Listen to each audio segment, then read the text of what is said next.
Olá, seja bem-vindo e bem-vinda. Na aula de hoje vamos aprender sobre o posicionamento de câmera e a perspectiva no desenho.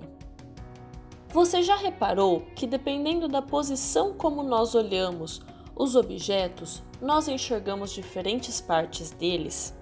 Por exemplo, se eu olhar para um móvel de frente, bem de frente para ele, eu vou enxergá-lo de certa forma. Agora, se eu der um passinho para o lado, eu vou enxergá-lo diferente. Isso acontece também quando usamos de perspectiva em nossos desenhos.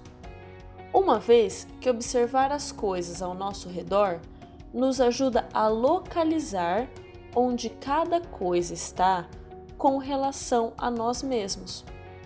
Simular esses pontos de vista ajuda a situar o observador na cena que ele está observando. Nos jogos e no cinema, locais onde a animação é bastante utilizada, essas ideias são bastante exploradas para situar o observador e trazer diferentes sensações para ele, de acordo com os pontos de vista. Aqui, deixamos o nome posicionamento de câmera devido ao uso de câmeras para a criação de animações. Mas a ideia é a mesma do ponto de vista do observador. Vamos ver alguns exemplos para entender melhor sobre o que nós estamos falando e como isso pode influenciar nos nossos desenhos e nas nossas representações. Esse primeiro exemplo é bem simples, é apenas um cubo. Repare que, mudando só um pouquinho, nós já vemos a lateral desse cubo, que antes nós não víamos. Mas como isso pode ajudar na hora de trazer as sensações que queremos para as cenas que nós criamos? Quando nós olhamos de baixo para cima, nós temos a ideia de que nós somos menores ou até mesmo inferiores. Essa sensação é utilizada quando se quer dar a ideia de grandeza ao objeto ou ao outro personagem. Essa ideia pode vir de um objeto ou mesmo de um outro personagem. Isso não é uma regra. Esse tipo de perspectiva também pode ser usado para mostrar pontos de vista bem específicos ou para mostrar ações que estão acontecendo acima. Já quando nós observamos um objeto de cima para baixo, normalmente temos a impressão de que nós somos maiores do que esse objeto. Essa sensação costuma trazer ao observador a ideia de poder ou superioridade. Claro que aqui não estamos falando sobre todas as composições que usam desse recurso. Existem outras composições que também usam esse tipo de perspectiva e trazem outras ideias, como quando o artista quer mostrar mais do cenário. Mas o mais importante para essa aula é a mudança que vemos no cubo, quando observamos ele de cima ou de baixo. Quando desenhamos, devemos levar em conta o ponto de vista do observador.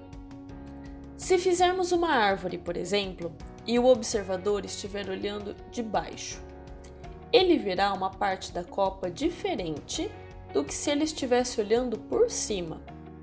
Acrescentando isso ao nosso desenho, nós acrescentamos mais pistas de perspectiva para o observador e, assim, criamos cenários, personagens e objetos mais coerentes.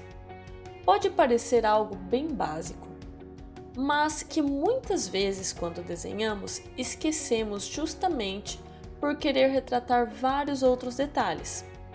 Aí, precisamos corrigir depois e o trabalho é ainda maior.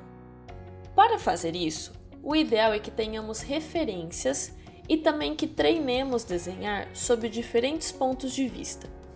Mas como fazer isso? Primeira coisa, escolha referências que você gosta. Não adianta querer desenhar alguma coisa maravilhosa, sendo que não é o tipo de desenho que você realmente gosta de fazer.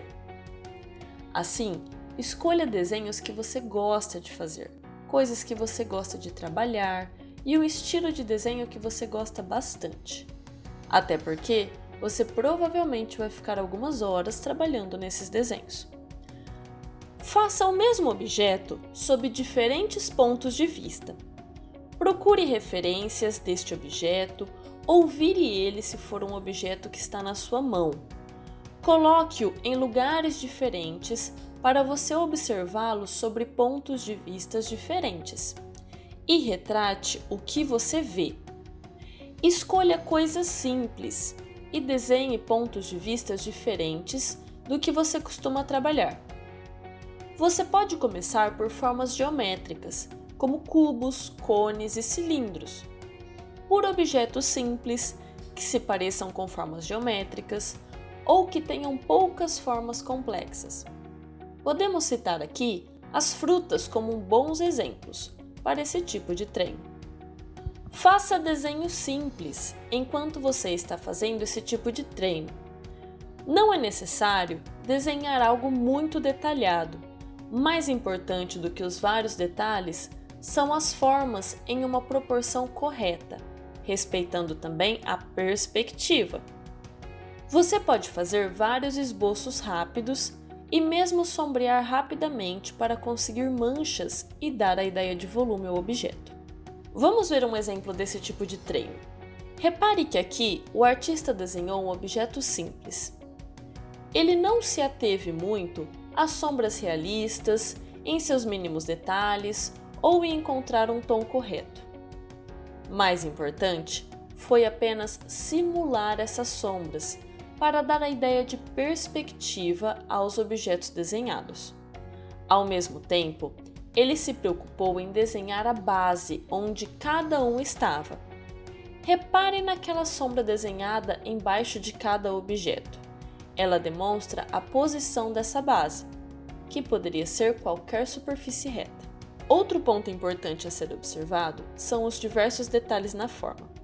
Novamente, perceba que o objetivo não é detalhar para que pareça realista, mas detalhar a forma em suas proporções, as curvas, as partes arredondadas e partes retas, e o tamanho de cada uma em relação à outra.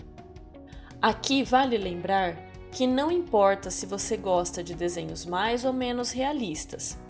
O mais importante é que você treine em seu próprio estilo diferentes objetos em diferentes posicionamentos e dê a eles a sensação de volume, de perspectiva e de profundidade. A sensação de volume, de perspectiva e de profundidade é possível de ser apresentada em diversos estilos de desenho, de formas diferentes.